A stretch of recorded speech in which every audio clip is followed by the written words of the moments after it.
Ayan guys, so tingnan nyo, ang linis ng aking estante dun sa taas. So, nawala na yung, hindi katulad kanina, ang daming kalat. Ayan. Yan ang abangan nyo guys kung ano yung ilalagay ko dyan sa, dyan sa lababo na yan. Tapos yung kulay itim na yan, tatanggalin ko na yan at papalitan ko siya ng maliit lang. Ayan. Nakapaghugas na ako ng pinggan guys. Hindi na ako nag-video kanina kasi nalugat yung cellphone ko. Tapos itong patungan ng mga kaldero namin, binalik ko ulit dyan. Ayan. Pasensyaan nyo na yung mga bulaklak yan guys. At wala akong mapaglagyan kaya dyan ko na lang muna nilagay. Ayan guys, hanggang dito na lang muna itong aking vlog guys. Maraming salamat sa panunod at suporta nyo. Hello guys, magandang araw sa inyong lahat. Panibagong vlog ulit tayo guys. Ngayon guys, ay lilinisin ko yung cabinet namin dyan sa taas na yan. Yung isang hilirang yan lang lilinisin ko guys kasi ililipat ko itong ibang gamit dyan. Kasi may ilalagay ako dyan sa lababo namin. Pero hindi ko pa mapapakita sa inyo kung ano yung ilalagay ko dyan guys kasi hindi pa nadating yung order ko sa Shopee. Ayan, unahin ko na lang muna dyan linisin. Ayan. Ayan guys, simulan na natin yung paglilinis. Ayaw ko pa sana maglinis ngayon guys kasi tanghaling tapat sobrang init. Tapos masama pa ang pakiramdam ko. Pero wala kasi akong magawa guys kaya pilitin pa rin natin maglinis. Ayan, lilinisin ko yung taas na ito. Nililipat ko itong ibang gamit. Nililipat ko itong ibang gamit guys kasi may ilalagay ako dito sa na ito. Dito sa lababo na ito. May ilalagay ako ibang gamit. Kaya yan guys, simulan ko ng paglilinis.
Ayan guys, bago ko mapatuloy ng paglilinis doon, kakain muna tayo guys para may lakas tayo.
Ayan guys, ayan, nawalis ko na yung ano dyan, yung marumi dyan. Natanggal ko na yung mga alikabok. Pupunasan ko na lang yan guys.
guys, tapos ko nang linisin yung dun sa taas.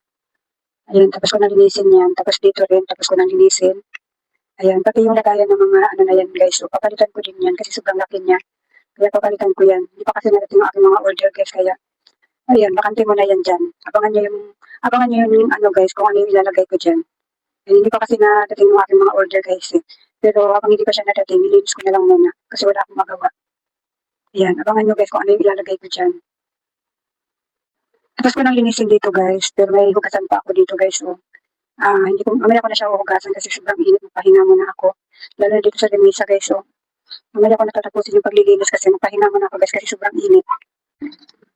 Ayun guys, ako nagpapahinga tayo guys. Ay, magbubutas ako ng ano ng mga chicherya para maisabit ko na dun sa sabitan kasi nung biyernes ko pa ito binili guys, lumis na ngayon, hindi ko pa rin siya nasasabit kasi Sabado at Linggo, may alaga ako kaya hindi ko siya nasikasong isabit. Kaya ngayon guys, magbutas tayo habang nagpapahinga. May pangbutas ako dito na ano guys, pangbutas talaga ng chicherya. Ngayon hindi ko alam kung saan pinaglagay kasi dapat nung Sabado bubutasan ko ito. Anong nangyari ay may alaga nga ako, guguluhin lang niya ako kaya hindi ko alam kung saan ko na ilagay yung pangbutas ko.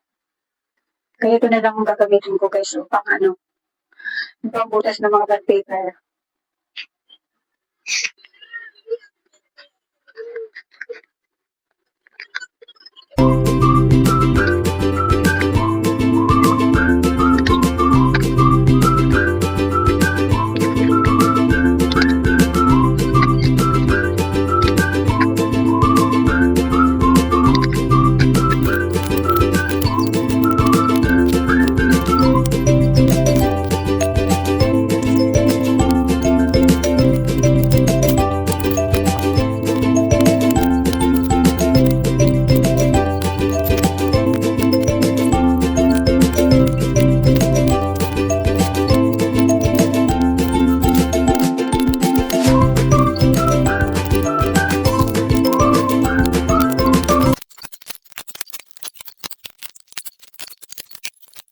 Ayan guys, tapos ko nabutasan yung mga chichirya. Mamayang gabi ko na lang yung isasabit guys kasi sobrang init ngayon.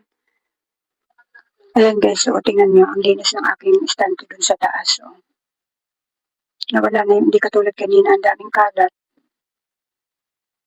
Ayan. Yan ang abangan nyo guys kung ano yung ilalagay ko dyan sa, dyan sa lababo na yan. Tapos yung kulay itim na yan, tatanggalin ko na yan at papalitan ko siya ng maliit lang. Ayan. Nakapaghugas na ako ng pinggan guys. Hindi na ako nag-video kanina kasi nalubat yung cellphone ko. Tapos itong patungan ng mga kaldero namin, binalik ko ulit dyan. Ayan. Pasensyaan nyo na yung mga bulaklak yan guys at wala akong mapaglagyan kaya dyan ko na lang muna nilagay. Ayan guys, hanggang dito na lang muna itong aking vlog guys. Maraming salamat sa panonood at supporta nyo.